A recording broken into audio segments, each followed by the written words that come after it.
in this place.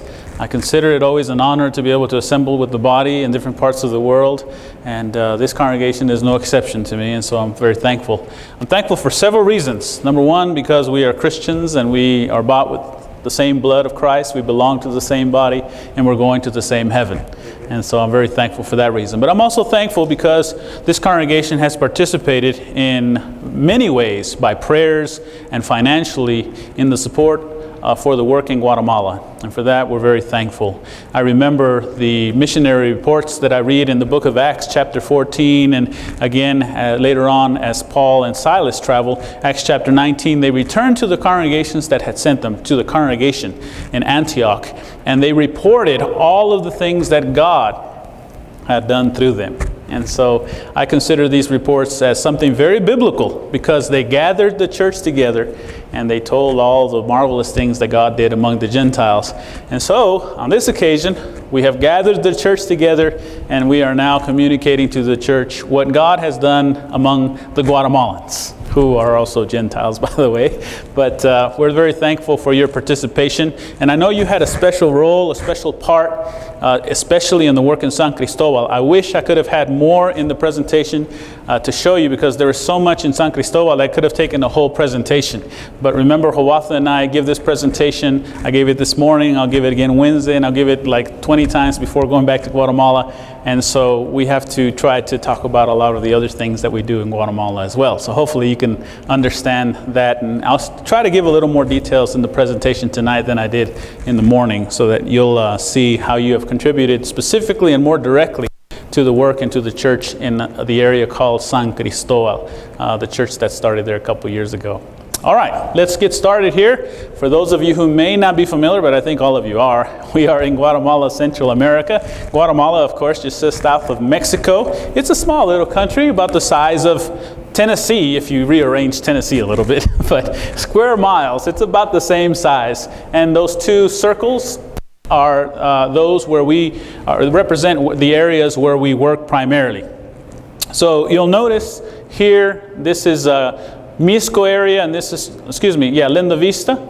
And then I'll show you in another map later, but you travel about 4 hours going this way, zigzagging back and forth. And this area here, Coban, just south of Coban is San Cristobal, and that's where we'll talk about the work in San Cristobal. So give you a little perspective on where all of the areas of our work are taking place. So in the middle of Guatemala, and also up north, still in the center of Guatemala. So let's talk a little bit about Guatemala. Of course, it's the home of the quetzal, which is it's an endangered species, but it's also our bill. It's called the quetzal because of our bird, and it's also in the middle of our flag. So the quetzal is something very Guatemalan, and you'll see me mention, or you'll hear me mention quetzal or quetzales a lot. I think I might mention it, but sometimes we say when you're in Guatemala a long time, you just say, how many Qs is that? How many quetzales? To keep us from saying quetzales. That's what we mean, Qs or quetzales. And when we talk about monetary value, $1 gets you about 7.8 quetzales, or almost 8 quetzales. And so that's kind of a bit of information about Guatemala, a little bit more. It's the home of over 14 million people. As you can see, it's pretty crowded. Most people think of this kind of Guatemalans, but really about 50% are made up of indigenous Mayans, and that's what they look like more or less. And most of us in Guatemala, I was born in Guatemala, we have some way or another, most of us Mayan blood. My grandmother was full Mayan. And so, the mixes go along, and then we're called Ladinos after that, or mestizos.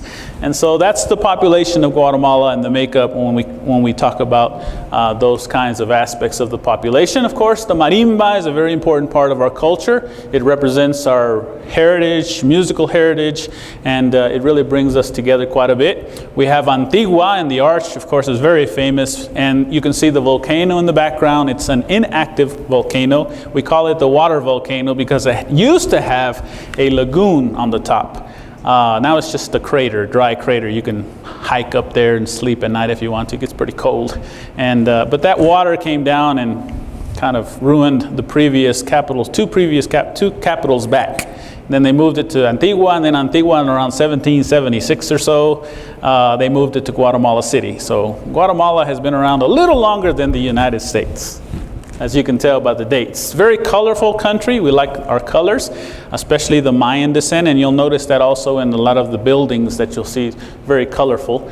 And Guatemalans are typically Catholic, as we've mentioned in previous years. About 60% are Catholic, and for them, the Easter time period is very, very important. As you can see by these pictures, they celebrate actually 40 days of Easter period leading up to the Resurrection Sunday. And what they do is each week they'll carry a different statue that represents a different time, and sometimes they'll carry a statue of Mary, or of Mary and Joseph, or the baby Jesus, and finally they'll carry the statue of Jesus on the cross. I think is the last one. They don't have a statue that I remember of his resurrection. But anyways, you can see it's pretty, how should I say it, very impressive, and at the same time very sad, because they do so on tradition, and they do so on idolatry, and not because of what the Bible teaches. And it really even leads up to things like this. I don't know if you can see. Is it possible to turn these lights off here? Maybe you can see a little bit better. You can see there are 3 crosses there, and this again has to do with Easter celebration. The Easter celebration is so important that they had these young men on crosses. Thankfully, they were only tied. They didn't nail them, as they do in some other countries where Catholicism does practice this. And so we were walking by, we're like, whoa, this is weird. And so they had taken one of the young men down, and he was reenacting having been crucified, and these 2 also next to him, but thankfully they're only tied with a rope. But again, this shows a little bit of a different aspect of the Guatemalan culture, the Guatemalan mentality, and especially the Catholic influence that we still have in Guatemala. Now, the work in Linda Vista continues to move forward. It slowed down a few years ago with several things. We had some problems, as just about every congregation does. But we need to try to always focus on Jesus and try to get back to the work that needs to be done and not forget our purpose. I notice that you have here to equip God's family to serve and save the families in our community. And my prayers are with you. I know that you just recently hired Adam Dolan, if I'm not mistaken. And I pray that God will bless the work that he and his family and this church will do, so that you can continue to reach souls and not lose sight of the purpose for which God has called us. And so in Linda Vista, we do the same. Linda Vista is located around Guatemala City area, south of here. This is the church building where we assemble. And here is the church family. We got up to about 150. When we first moved to Guatemala, we were about 30. And the first 5 or 6 years, we grew quite a bit. Got up to about 150 Christians assembling. So by the time you put them all together, there were more with the children. And then we had some problems, and we came down. Some people moved away, other people because of economy, etc., etc. And so we've come down. But the leadership is starting to focus again and trying to evangelize, trying to build up the church. So please keep the church in your prayers. We also have a lot of visitors. They really bless our congregation as well. We did a seminar, and we themed it the same theme that is for the church year theme. I didn't come out right. The theme for the year of the church. And it's called Una Iglesia. The theme is Una Iglesia conforme al corazón de Dios from Acts 13:22. And that means a church after God's own heart. And that's the theme of the church for the year. And when the July team came, they also continue that theme. When I say the July team, if you're ever interested in going to Guatemala on a short-term mission team, we always have a team until God gives us life, until He calls us home. Lord willing, we will always have a team that comes regularly in July. It's always scheduled the first Thursday after the 4th of July. So if July 4th lands on a Thursday, it'd be the next Thursday. And so whatever Thursday, the 4th of July is the next Thursday after that, usually allowing a week or so. If it's the next day, usually not. So, but anyway, so if you'd like to come, these are some of the things that you'll be able to do. We do a lot of things depending on the talents that come with each team. And so this team was made up of several individuals from several congregations, and I didn't get a group shot, but here is one individual, Cheyenne Smith. He's from the Roscoe Church of Christ. The Roscoe Church of Christ, I think, brought the most in this particular team. They brought 10 individuals, but there were also 4 individuals from the Sherrod Avenue congregation. There were 2 individuals from Louisiana, 2 individuals from let's see, what's the other states? Mississippi. There was a couple of individuals from Indianapolis, and that's how we put the team together. And so together we formed a plan of what we were going to do throughout the 10 days. And so on Saturday we had, as you saw earlier, a seminar with the same theme. They gave classes for teenagers, as you can see here, and they also had adult classes, children's classes, and all kinds of classes. And so the day was focused primarily in building up the church with that theme. On Sunday, the preacher for the Roscoe Church of Christ preached the lesson. His name is Danny Boren. And so you can see here on the right-hand side, he's preaching. And of course, the Guatemalan brethren and the people from the States, they participated in serving in the church on that particular Sunday. And you can see adult Bible classes, children's Bible classes, not only downstairs, but also upstairs. And so they did a really good job. The ladies participated in teaching the children, preparing classes, and they did really well for that. That same Sunday, we went out to the local hospital. This hospital has been allowing us to come out every year, and we think it's a great blessing. We don't plan to stop because we're able to get in and give care packages, and in those care packages we're able to give little tracts or any kind of material. We can pray with the people, we can give our information, we can try to set up Bible studies, and so we're allowed to do that. And so it's really a blessing. As you can see here, care packages on the left, the teddy bears. Some ladies made some teddy bears from the Roscoe Church of Christ, so they brought them along and we passed them out to the children, especially as you can see down here. The children's ward, they received teddy bears, and they also received some other things that the churches that made up the team brought for them. So it was really an encouraging thing, and it was also very sobering for the Christians that visit, because they see the conditions under which people live in Guatemala and under which they have to try to recover when they're not in good health. Monday through Wednesday, we had a special seminar. I'm not sure if you're familiar with the Truth for Today. Anybody has heard of the Truth for Today? It comes out of Searcy, Arkansas. Eddie Clower, Dr. Eddie Clower is the editor. He puts out a very good, it's a printing ministry. He prints out material, and it's available online. Available at least, I think, in about 8 different languages. Spanish, of course, is one of those languages, and we use that extensively in our school that I'll mention in just a moment. Well, he chooses very good authors, very sound, balanced authors in the Brotherhood. And 2 of the ones are brothers, Brother David Roper, and then we have this gentleman here, Dr. Coy Roper. He is now retired, but he was teaching at universities, Christian universities. I know he taught at Heritage for some years. And so a very prepared, well-prepared man, very sound in the gospel. And so he came, because he's a member at Roscoe, he also came on the trip. And at first he was not going to come. He says, "Oh, I'm too old. You know, I don't want to get in the way." And we're like, "What? Too old? You have so much to offer. What are you talking about? This is unheard of. You've got to come." So he was very excited after that, and he was really encouraged, and he came and he gave a special seminar to our students and some other invited guest preachers and other Christians in the area, and they attended the seminar. We have limited space, so we couldn't open it up to too many more people, but he did a great job. Monday through Wednesday, he taught during the morning hours, while the other team was doing something else, which I'll explain in just a moment. He taught the basics lessons. He has a series in Truth for Today, and he taught those basic belief classes.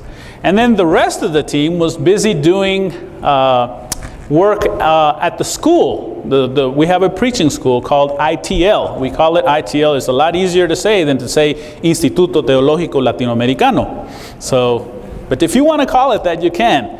But I will more than likely say ITL. It's a lot easier. People understand me, and it's easier to remember. But since we purchased property this year, and I'll mention that also in a few slides down, we were able to do some renovations. And so the team that came in July was more than willing to help us with some renovations. As you can see here, we did re-network our system, our computer system. We had a guy, Marty Brown. Some of you may know Marty Brown. He came this year, and he does that particularly. They also repaired some of our chairs. They put some screens up, and they painted all of the inside, all of the outside, and they even built some shelves for our students, because our students get books during the 2 years that they're there. The full-time students do, and they get a lot of folders. and notebooks, and they don't have a place to put them while they're there. And so these shelves come in really handy. They built those also for the students. And they were originally scheduled to work only Monday through Wednesday, and Thursday and Friday they were going to have days off to go visit and do the tourist thing. And when they saw on Wednesday that there was still quite a bit to do, they said, "We don't have to go. We can work one more day. Why don't we come back to work?" And we thought that was such a Christ-like spirit. They were just so eager. They gave up going to a very beautiful place. We had them scheduled to go a very beautiful place. They gave that up in a heartbeat, and they said, "No, we'll come back." So they worked Monday through Thursday to help us out. So we were very thankful because they didn't have to do that, and yet they were willing to do that. And that was the, sorry about that, that last slide was the now painted ITL school facility. It used to be, both buildings used to be yellow. You'll see another slide that shows them the old colors. As you can see, they're bright colors. They like bright colors in Guatemala. But that's where the students, full-time and Saturday students, received their classes. Again, here we had some classes at the church building at Linda Vista as well. And of course, then they had their going away on Friday. So I kind of went rather quickly through the mission week, but if you would like to visit us and be a part of a mission team, we can do something like that, or we can do something else if you have some other talent that you would like to offer in Guatemala.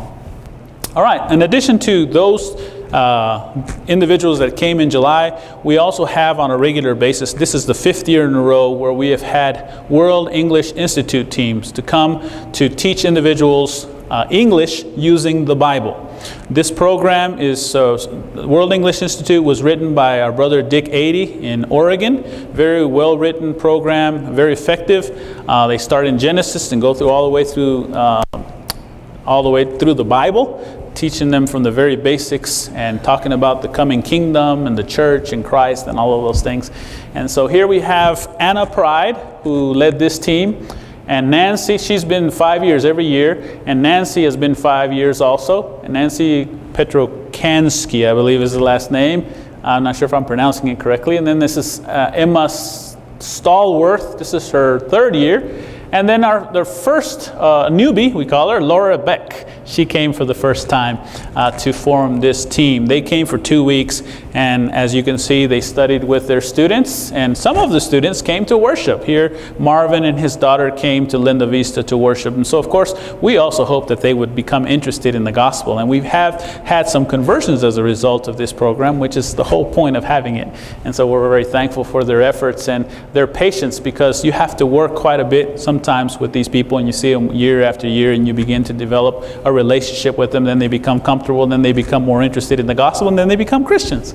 And so that's kind of how it's been. They were there 2 weeks, and then another team came. Normally it's the same amount of people in both teams. This time they were short because Greg Weston, who led the team, normally is accompanied by his wife LaDawn. But sadly, they both had an emergency, a family emergency, so she had to stay behind to take care of that situation.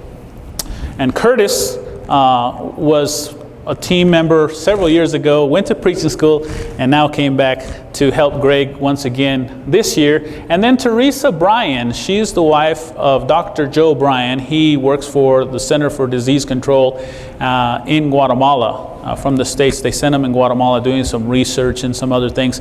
So they actually live in Guatemala. When she found out we were kind of short, she volunteered a week of her time to be able to teach some classes. But sadly, they were only able to teach 1 week. They were supposed to teach 2 weeks, but Greg, they just didn't have a good week. Greg's father-in-law and mother-in-law were in a car accident. His father-in-law died, and the mother-in-law ended up in the hospital, so they had to leave after the first week. So please keep the Weston family in your prayers. Now, ITL. As you well know, ITL, I already said the long name for it, is our preaching school. God has blessed us. God has allowed us to establish it, and it takes up quite a bit of our time. It's really our it's our main focus now in Guatemala.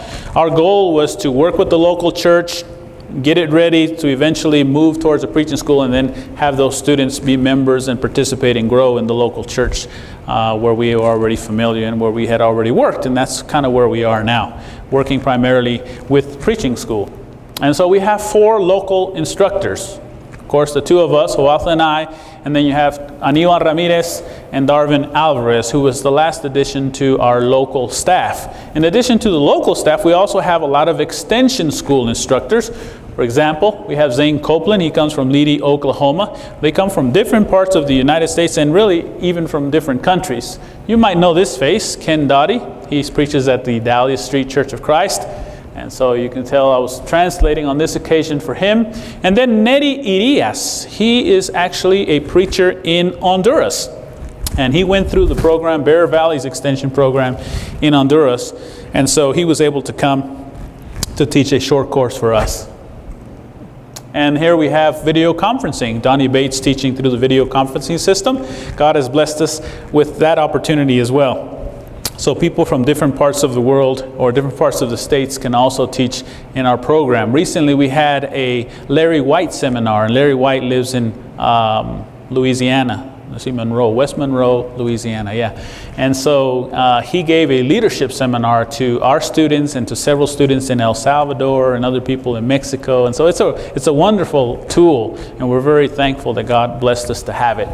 In addition, let me talk about the two programs of study now. We have two programs. The first program is the Saturday program. These are some of our students that make up our Saturday program. As you can see, there are quite a bit of women, quite a bit of men, kind of balanced, because these Christians come from different congregations, and it's not a preacher training program, the Saturday program. It's more for leaders or anybody who wants to improve their ministry skills or Bible knowledge. And so we do require, though, for them to be Christians at least 2 years, faithfully, actively serving in the Lord's church. Our focus has changed, or I shouldn't say changed. Our focus is different than other preaching schools as far as we know. A lot of preaching schools, their goal is to get out as many preachers and as many teachers as possible. Numbers is usually the emphasis. Ours is not. Ours, we've seen that a lot of times when you get a lot of people out, you get a lot of bad quality out as well. And so we have been a little more stringent in our requirements, entrance requirements, and we've been a little more strict regarding who we will accept as students. We want faithful, involved Christians because we believe they'll make the best students, and we also believe that our time is best invested in them, and then they'll turn around and go and invest it in their congregations. They're already serving, and so we're just equipping them. So as you can see, it's sound and balanced training on Saturday program, 3 years of study, 24 Bible courses and special seminars. You have to be a Christian at least 2 years, need a letter of recommendation, no minimum high school required, but they contribute 100 quetzales. So there's the word quetzales, see? Anybody remember the exchange rate? How much that is? That's about $13 that they pay per year. So during each year, the 3 years, they pay $13. And that might not seem like a lot, but for them it is. When you talk about, they make 2,500 quetzales a month. So, 100 quetzales is a good amount. It's like saying you pay $100 a year. To us. And so that makes it where they invest something, and we don't rob them of dignity, which we have seen many times when we just give and give and give in third world countries. You rob them of dignity. They don't value it as much. And so we believe that having them invest and having them pay, even if it's maybe even symbolic, still makes a difference. And then we also have the full-time program. These are our full-time students that this year graduated. You'll be able to see some pictures of our graduation. This full-time program is similar to our preaching schools here in the United States. Very intensive college-level education. So sound and balanced training, 2 years of intensive college-level study, 50 courses and special seminars, 4 campaigns locally and abroad. And in those 4 campaigns, one of them is 3 weeks long. So they get a lot of on-the-field experience as well. So the other ones are 1 week long, and then there's one of them that lasts 3 weeks. In fact, they'll be on that next week for 3 weeks, and then they go home for a month, and then they come back. Must be a faithful and active Christian for at least 2 years. Also, he needs a letter of recommendation from local church. Must be at least 18, minimum high school education preferred, because we offer them a bachelor's in theology. Also from Bear Valley and also from ITL. Bear Valley and ITL are working hand in hand. And so we're thankful that we can offer that to our students. As you can see, a lot of the extension instructors are coordinated through Bear Valley. And it's interesting that the wives also complete the full program. And we believe this is a very strong point for our school. Many times preachers go to preaching school, go to a college, go to university, and their wives do not. But their wives, when they get into the ministry, are also expected to participate in preparing lessons and teaching the children and doing ladies' seminars and doing a bunch of other things. And sometimes the wives are not even really enthusiastic about being in the ministry. But we believe that if you're going to be a preacher, the best thing you can have is a strong, sound, biblical helpmeet. And so the ladies go through the same exact programs, all 50 courses. We're talking 1,500 hours of study. We're talking about an equivalent of a bachelor's degree in 2 years, all of the memory work, all of the classes for homiletics, hermeneutics, everything. And if they have children, we can take one family, can have up to 3 children under 18 years old. And so instead of the ladies having to take care of the children, we try to find a babysitter for the children, or if they're school age, of course they would go to school, and our school is responsible for sending them to school so that the ladies can go through the whole program. We really believe that's very important, and we've seen it to be very effective for the 2 classes that have graduated already. And so we're going to continue to do that. Here are the 2 buildings. We live on the left-hand side, and this is, of course, now the building as it looks now. Now, I'll go back to this picture here. We purchased, thanks be to God, we purchased both of these properties this year. I don't know if you remember, but if you don't remember, on December 29th, we made a request because our landlord, sadly, was diagnosed with Lou Gehrig's disease last year, or maybe at the beginning of the year before, and it really took him pretty fast. He's no longer with us. But he wanted us to buy his house, which is the one on the left-hand side. That's where we were renting for many years. We had a very good relationship with him. His name was Felix Jimenez. He wanted us to buy the house. He wanted to sell it to us for $70,000. The houses there average about $100,000 if they're finished the way these houses are finished. And so he was giving us a significant discount. When the mom also, of course, she owned the house next door where the ITL, we were renting from her. When she was understanding the circumstances of her son, and she also says, I'll probably sell it too. I have, my son won't be there and it'll be sad for me to go, and et cetera, et cetera. So finally, they said, well, how much do you want? Well, I'll take $80,000. So $150,000 was going to be able to purchase both properties. Several years ago, we tried to buy some property. We raised some funds, and it turned out to be a really bad deal, and the guy was a swindler, and he almost took us for a ride, but thankfully we got a lawyer involved, got all our money back, and put it all in the bank, and it was there for like 2 or 3 years. So when this opportunity came, we already had $80,000 in the bank. So we needed to raise $70,000. On December 29th, we sent the first email trying to raise the funds. By January 29th, we had $84,000. And so we were very thankful that we were able to purchase both properties, so we do not rent anymore. The 2 facilities belong to ITL. And so we're just waiting on the paperwork so that it can become a legal entity, and all of that will be all legit and everything. It takes a long time, a lot of red tape and paperwork, but we're patiently waiting. We don't plan to pay any bribes, and so that's why we have to wait so long. But we're waiting for our legal entity to come out for the institute. So that's very good news. And so here I am signing for one property. There's Felix's wife, Aide. And so she came and turned over all the keys and the paperwork and all that stuff. Well, we had keys, but all the paperwork. And then Hawatha, about a month later, signed the paperwork for the other house. And Felix's mother, Mrs. Lucila, came on that occasion and did all of the paperwork. And so now the 2 properties belong to ITL. In addition to all of the things you've seen, we also have different activities. As you can see, sometimes the sponsors, they send their students some birthday gifts, Christmas gifts. Sometimes they send the Bible. And I'll explain the whole sponsorship in just a moment. I kind of put that picture in the wrong place. That needs to be afterwards. We also had this year our 4th seminar, Unity Among Brethren, a response to the prayer of Jesus. And we had very good speakers. You may recognize him, a little blurry. That's Bob Turner from Bear Valley. And then Abner Ramos, one of our graduates, Francisco and Araceli Rada from Mexico, Silas Prado, also from Mexico, Pedro Batres from Nicaragua, Alexander and Silvia Castellanos from El Salvador, and Misael Ajuchan, a Guatemalan, who spoke and did an excellent job. Had very good topics, very good subjects, and they did a very excellent job. We videotaped them, and so we make them available also to the local brethren so that they can continue to benefit from the good classes. We try to put very good lectureships together every year.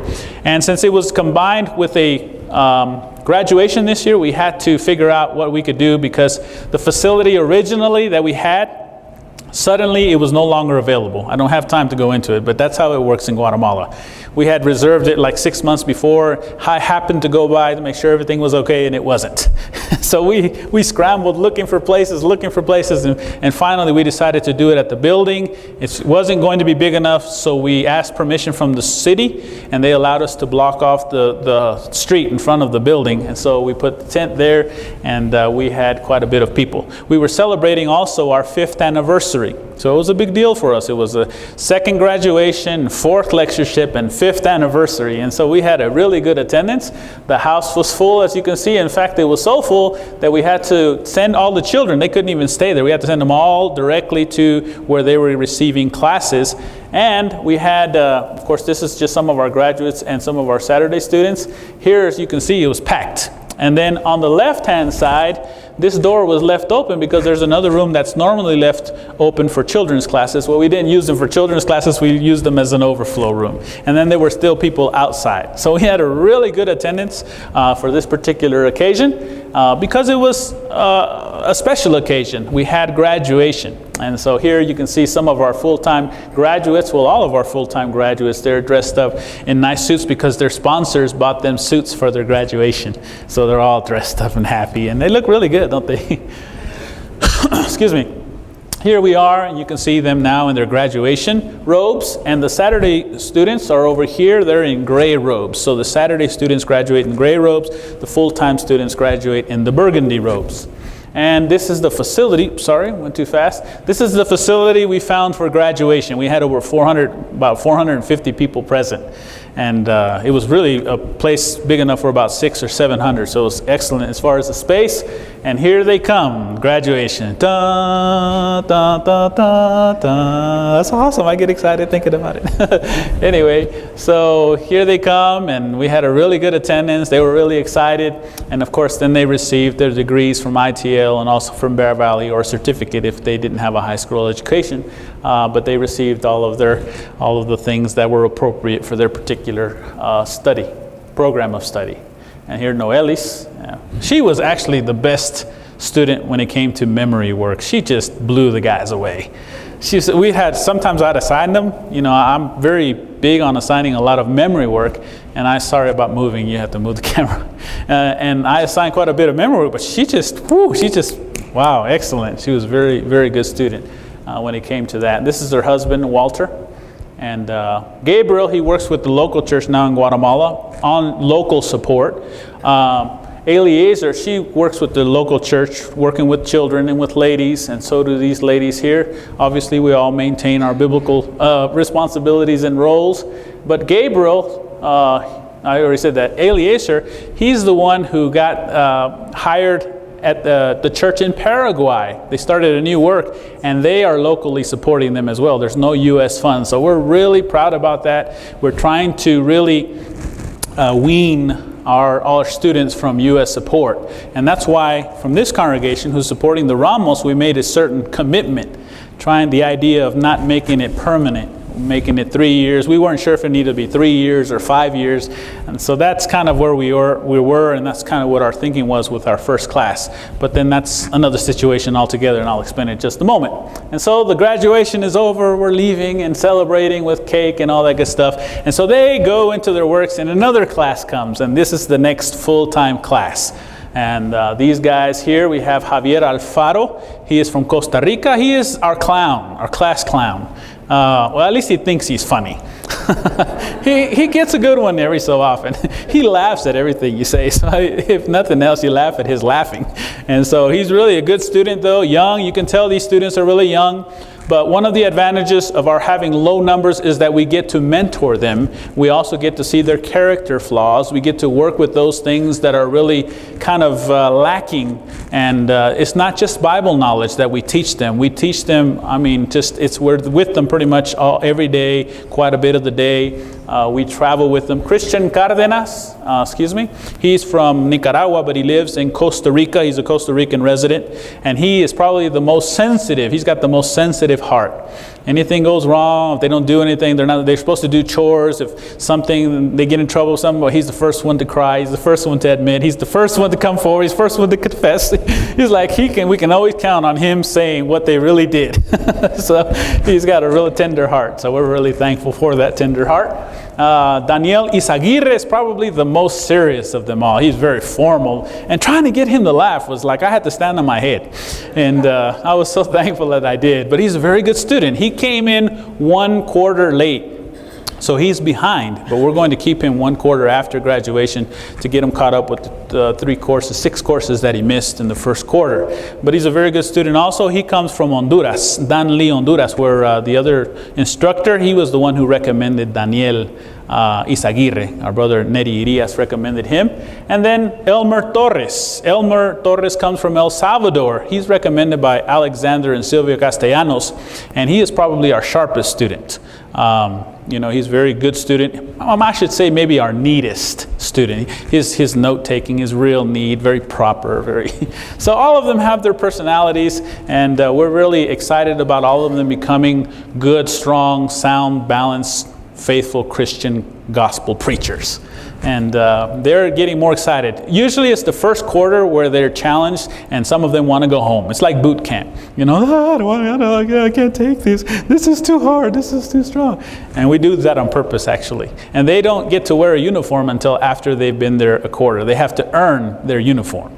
And the Saturday program students, they pay 100 quetzales a year to invest in their education. These students, they don't pay anything monetarily, but they pay a lot, and they have to do a lot of chores, they have to do a lot of work, they have to do some cleaning, they have to do this, they have to do that. So we try to get them to pay in other ways. And the funds needed, this is something that just is continuous because it's a program we hope that will continue to grow. And this is, of course, if we had 10 students. So since we don't have 10 students, you have to adjust the numbers for the number of students that we have. But if we were to have 10 students, this would be the figure. And we don't have a rental anymore for the facility, but we do have upkeep and the utilities that we still have to pay. School staff, of course, continues. Student support is reduced based on the number of students. Office supplies, library fund, lectureship, and graduation fund also is included there because we hope to continue to offer very good lectureships to our brotherhood in Guatemala. We also have a Help Train Messengers ministry. And this has become very popular and has been a very successful program. Individuals, they sponsor a student or a couple. And so instead of, let's just say you kind of adopt a student. And so you see them begin school, you send $50 a month, then they write you, you write them, and you get to see from the beginning how they were and as they mature, and they get to tell you what their favorite food is and what their hobby is and what they don't like about what instructor. Well, they don't tell you that, maybe they do, I'm not sure. But anyway, it becomes a personal relationship. So you help form personally a particular preacher or a preacher's wife. And this has been very popular because people like the idea of being involved personally and seeing our young men and women mature, get molded, and eventually get out into the field. And so if you're interested in that, please pick up some literature. I have a table back there. There are some brochures. Don't forget to pick up some pens too. Those are free. So be sure to take some pens, and we'll be happy to include you in this program or in any other program that in which you might want to participate. We also have another program that has helped us to send our students to different countries on their campaigns. This has been excellent. We try to use miles to send them to different Latin American countries. Our previous classes, for example, have gone to Peru, have gone to Paraguay. That's how Eliezer ended up in Paraguay, and they hired him there. They've been to Costa Rica, they've been to Panama. Right now there are plans to send them to El Salvador, Nicaragua, Mexico, and several other places. And so the best way to do that, and the cheapest way to do that, is using miles. So if you happen to have extra miles, airline miles that you can donate, we'll be happy to take them also. And they receive a better preparation because of this. And so it really helps to form them. So if you would like to make plans to attend, our next lectureship is actually going to be on eschatology, or the study of last things. And so we know that this is a very popular subject in Guatemala as it is here in the States. These are the dates. I hope that you can come. If you come, we put a little package together that includes a hotel, a little touristy few days, and then you get to attend the whole all the lectures, and we would translate all of the lectures so you would benefit from all of the lectures. So just let us know if you would like to come to next year's lectures, and we would be more than happy to have you with us. All right, the work in San Cristobal. I've been trying to rush to try to get to this. This is where you have been personally involved as a congregation, because you are supporting the Ramos family, Francisco and Armenia Ramos. They are from our first class. They graduated from ITL. They were the first class. And of the 7 graduates that we had in that first class, 4 of the graduates they became a team, and they went to San Cristobal, which is over here, as you can see on the map. And they started a church just south of Coban in this department. In 2008, we started a congregation in Coban, and there were no other churches of Christ in Coban. That was the first one. The one that had been there many years back dissolved or disappeared for some reason. So when we arrived to the scene, there were no churches of Christ, and there were about 1.5 million people in this department. So there was a great need. So we also saw a great need of putting another one in another major city in San Cristobal. So Francisco and his wife Armenia, who she didn't graduate, but Francisco, Wilder and his wife Marlene, and then also Abner, who's a single student there, they decided to become a team, and they're working in San Cristobal. And as you can see there, they began in April of 2011. And this congregation took the Ramos family, Francisco and his wife. And so we're very thankful that you have made it possible for our graduates to begin to be a mission team and to begin a new work. I wish I had more time to tell you. The work is going really, really good. If you want, please remind me and send me a message, and I'll send you the reports. I don't think I've forwarded them recently. I need to get better about that, but they send reports every quarter. We've received 10 reports. They're usually in Spanish. I'll be happy to send them to you if you can find someone to translate them. That'd be great. But they send finance reports. They send what they've done. They send the baptisms, and we'll be happy to send that. I think we sent last year like 5 reports, and so we can update you with those also this year. But here they had a joint worship service with the church in Coban, and so now there are actually 3 churches in this area, in this department. So in 2008, there were 0. We started in Coban, then we started here in San Cristobal, and San Cristobal in 6 months started in a new work. And so that was excellent. We thought that was really excellent. Here they are in Las Pacayas. This is the work that the preachers, the graduates started. We didn't have anything to do with it. They did it. And this is what we like to see. This is what we want them to multiply. And we want this church to start another church. This is what we want. And this is what we hope. They actually started this congregation from restorations of people who were baptized like 25 years ago from missionaries that were there in that area. And the church, since it disappeared, people stopped worshiping. And so they found some Christians that were not assembling, and about 8 of them were restored. And they decided to start and work in Las Pacayas. And that seems to be going really well. They've had some baptisms recently. And so I'll show you some of the other activities, some of the baptisms at the end. But some of the other activities, our graduates that are there are also in the master's program. We hope to also integrate them into our school. Francisco, for example, hopefully will be teaching in our Saturday program. Wilder eventually will, and Abner. And eventually, hopefully, they'll be able to teach in our full-time program, and then we'll kind of give way to them, and then they can take over. So we really are serious about preparing them with good quality. I have all the confidence in the world in these graduates. They're sound, they know the Bible, and they're still continuing to grow and to mature as not only in ministry, but also through the master's program. So we're very thankful that Bear Valley also is able to offer our students that. And they also had a Children's Day. So they had different activities. As you can see, they have a lot of children. They have an average of 25 to 30 children every Sunday in San Cristobal. And so we're excited about the future of the church there. I wish I could tell you more, but I have to move forward. But I'll show you some of the baptisms at the end in San Cristobal as well. This year we also attended the Pan American Lectureship. It celebrated 50 years. This lectureship really is for people from the States that come and kind of take a vacation and also learn kind of the works that are going on in Latin America. But this year, we invited the churches in Guatemala, or they invited the churches in Guatemala to participate in a joint worship service. As you could see, there were about 3,000 people. So it was really neat. And the lectures are held at a hotel. Now the Guatemalans don't normally attend these because these are in English. So we were there. We took our students for a couple of nights, translated for them one night. Then they had a special service in Spanish separate from these lectures in another area. All right. We also have a special addition to our team. I've been excited to get to this part also. I sent out a special announcement, well, Hawatha did, and I attached my special announcement. We have a new team member. Her name is Nashana Lepke. She has been a missionary in China for 2.5 years. For those of you who did not get the announcement, she will become a part of our mission team in Guatemala in 2014. I happened to take this picture, by the way, because we did some studies. She was studying with these two ladies, and I was studying with someone else. She's very evangelistic. She's very eager to join us in Guatemala. And for those of you who do not know, the reason she's coming to Guatemala is because we are engaged.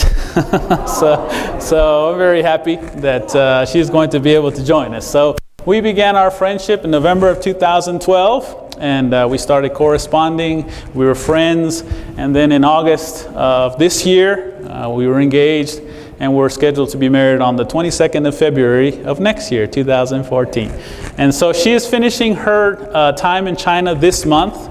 At the end of this month, then she will meet me in Dallas, where we do some presentations, meet some of our supporters. And then in January, she'll travel to Guatemala, go to Spanish school, and then in February we'll come back to the States, get married, and then she'll go back to Guatemala. So I'm very thankful to God that He presented me with a beautiful woman that is even beautiful on the inside because she loves God, very evangelistic, and that's what really attracted me probably more than anything, is her great zeal for souls and her great love for God. And so pray for us. We're now raising a little bit more support because of this added team member, but you can understand, right? So the budget now may reflect something different. The school went down a little bit, but our personal budget went up a little bit, so it kind of balances out. So please keep us in your prayers as we form a new dynamic and different kind of team now in Guatemala. I keep talking and talking, but I need to move forward. All right, additions to the family. We have several baptisms that have taken place, and we always leave these last because they're the most important. They're what we want you to see at the end. My cousin had a daughter who died several years ago of cancer. She had her arm amputated. Her name was Catherine. I don't know if some of you remember that. I had the privilege of baptizing her. Well, her younger sister, Jacqueline, this year decided she would become a Christian. And so here she is making her confession of faith. And I also had the privilege of baptizing Jacqueline. And here she is with her mom, my cousin Patricia. And also next to Patricia is her son, Raul, Jacqueline's brother. He also heard the gospel, but he was not ready to make the commitment. So please keep Raul in your prayers so that next time I talk to him, maybe he'll be ready to make the commitment. Also, Jasmine Ramos decided to become a Christian from Linda Vista, and so I had the privilege also of taking her confession and baptizing her into Christ. But when she wanted to be baptized, they were cleaning the baptistry, so there was no water in the baptistry. So we scrambled trying to figure out where to go, and so we finally called the Ramos home, where they used to live, and they have like a pila, an area where they do wash clothes. They wash clothes or they store water. And so we went and baptized her there. And so here she is with her family, Brother William, Sister Miriam, and they're all girls, 4 girls in that family, the Ramos family. We hope that he will be a future elder. They're very involved, very faithful, and he's growing quite a bit. And so we hope that in the future he may be an elder in the church in Linda Vista. And so please keep him and the church in Linda Vista in your prayers as well for that reason. Now, these are all baptisms that took place in San Cristobal or associated with the work in San Cristobal. So we have Juan Gabriel. They used the Coban church building to baptize. So he was a young man that started coming.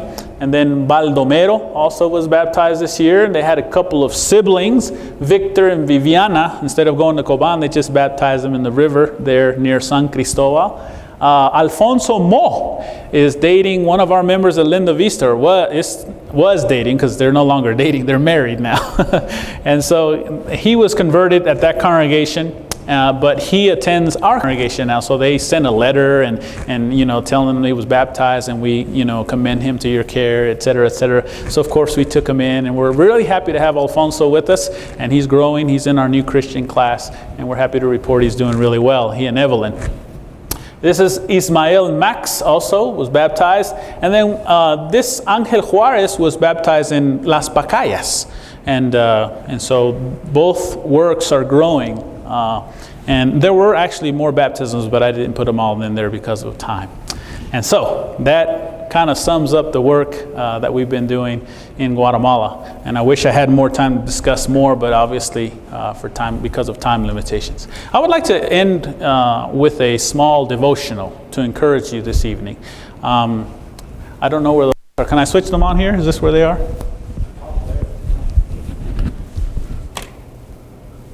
Is there another one here? No, in the back. Oh, there we go. All right, thank you. I would like to close by encouraging this congregation. Encouraging this congregation to remember the church of the first century, and to remember that Satan will always try to distract us. In Guatemala, it happens. It happens with different things. A brother several years ago tried to divide the church, and several members left. It happened several years ago with Aníbal and his wife being unfaithful to him. It's happened for the last 7 years, where there's a prominent local preacher of the Church of Christ that has attacked us and attacked us and attacked us and continues to attack us. But we need to try to stay focused on why God has called us. And so let me encourage you, Acts chapter 6 is just one example. There are many examples, but in Acts chapter 6, we have an example of the first problem recorded in the New Testament church. It was a baby church. The church was growing. The church was baptizing many people. The apostles were among them, and they were being taught. The church was. And then there was a problem.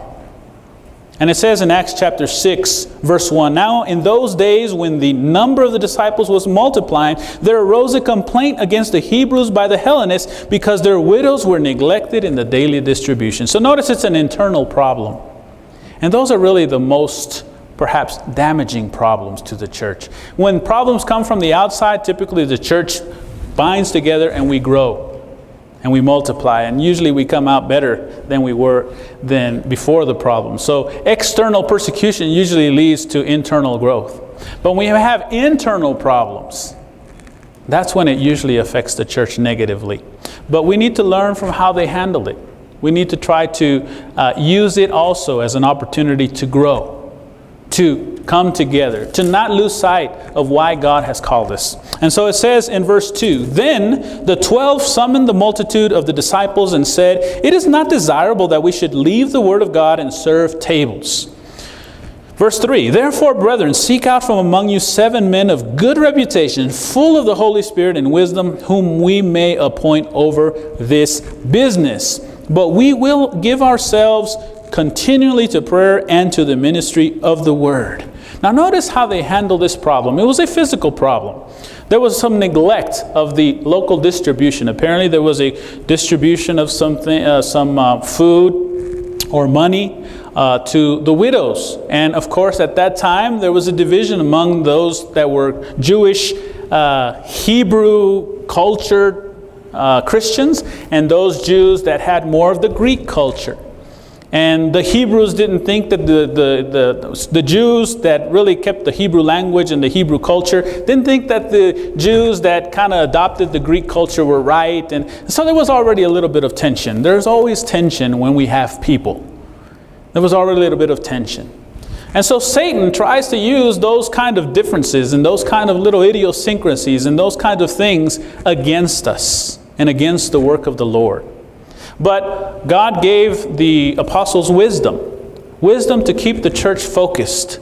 And they said, look, we cannot neglect the work that we have been called to do. They were called to preach and to teach. And so they couldn't be involved in doing all of the hands-on kind of things. It's not possible to do everything. We are not supposed to. One individual or 2 individuals or few individuals are not called, not supposed to do everything. That shows us again that every member should be involved in different areas of ministry. And so they say, look, it's not good that we should leave the Word of God and serve tables. That's another way of saying do the physical labor of serving these individuals that have needs. But it's not saying it's a bad thing to serve tables. It's just that it's not possible to do everything. Everybody doing different things. Why? Because that's how the church is supposed to function, as a body.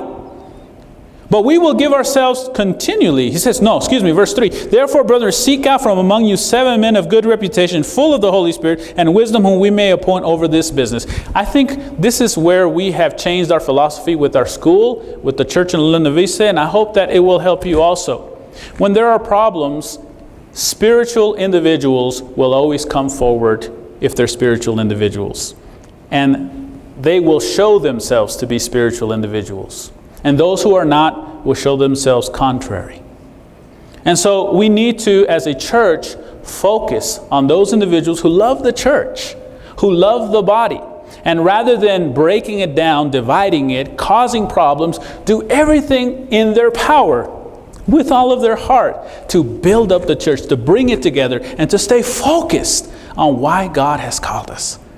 And so rather than allowing the difficulties, the challenges, the obstacles to divert us and to keep us from doing that which God has called us to do, we use those as stepping stones to do greater things for God.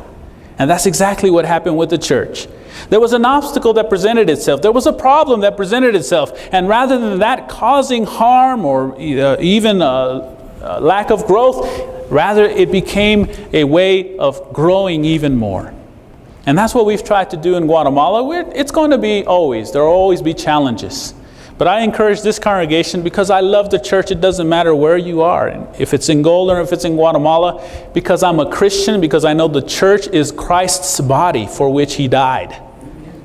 And so my plea, my prayer, my hope, my desire, as well as highs, is that this congregation will move forward focusing. Our prayers that the new preacher will help, and that the church will build, and the church will stay focused, and that you'll regroup, and that you'll do whatever you need to do to get back or to do that which God has called you to do here in Golden.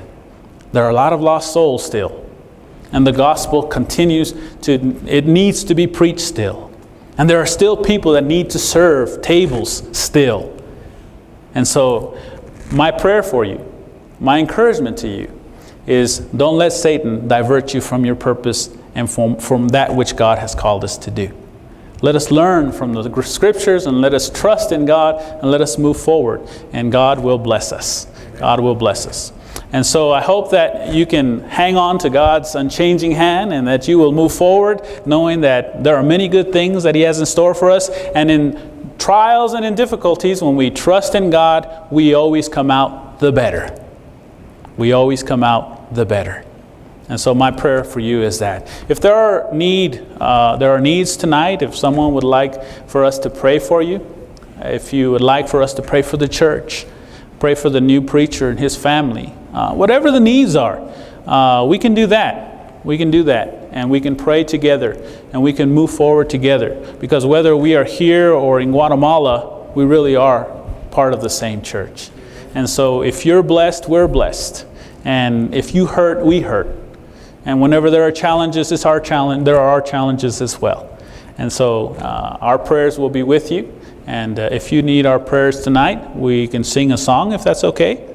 And you can come forward and we can sing together, and then we can pray together as well. If there's someone here, I don't know if there's a non-Christian here, and I imagine everybody here is a Christian, but if there is someone who perhaps hasn't obeyed the gospel, well, we'd be happy to help you and instruct you on what you need to do to become a Christian also, if you'd like to come forward. So let's stand and let's sing a song of encouragement. What song?